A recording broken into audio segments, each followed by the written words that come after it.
Ողջույն եւ բարի գալուստ Փիսոն podcast։ Ձեզ հետ կրկին Փիսոն է։ Եկեք խոսենք բանկային քարտերից։ Այդ փոքրիկ պլաստիկից, որը շատերի համար գումար է, ազատություն, երբեմն էլ աննկատ խնդիրների աղբյուր։ Քարտը հեշտ է բացել։ Մտնում ես բանկ, ստորագրում ես մի քանի թուղթ ու վերջ։ Բայց հարցն այն չէ, ինչքան արագ կարող ես քարտ ունենալ։ Հարցն այն է, թե ինչ պետք է ունենաս քո մեջ ու քո գլխում, նախքան քարտ ունենալը։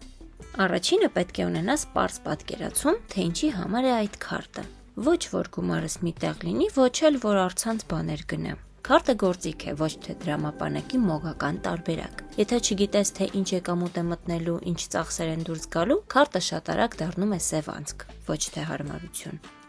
Երկրորդը. պետք է կարողանաս տարբերել քո գումարը թվից։ Քարտի վրա գումարը չի զգացվում, չի ծանրանում, չի պակասում աչքի առաջ, չի ցավեցնում, երբ ծախսում ես։ Ահա թե ինչու քարտով ծախսելն ավելի հեշտ է, քան կանխիկով։ Եթե չունես ինքնակառավարում, քարտը քեզ չի սովորեցնի այն, ընդհակառակը կտուժես։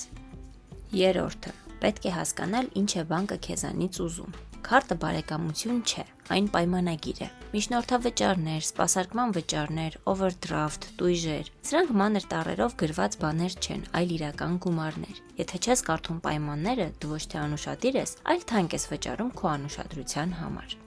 Մի փոքր զավեշտալի պահել կա։ Շատերը քարտ ստանալուց հետո սկսում են ապրել հաշվի մնացորդի տրամաբանությամբ։ Քանի դեռ թվերը կան, ամեն ինչ լավ է։ Բայց քարտը չի ասում վաղը ինչ պիտի վճարես կամ ամսվա վերջում ինչ է սպասվում։ Այդ հաշվարկը քոնն է, ոչ թե քարտինը։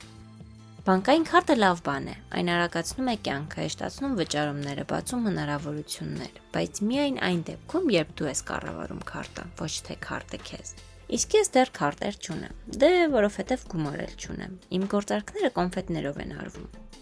Ձեզ հետ ինչպես միշտ Փիսոն էր։ Կհանդիպենք հաջորդ անգամ։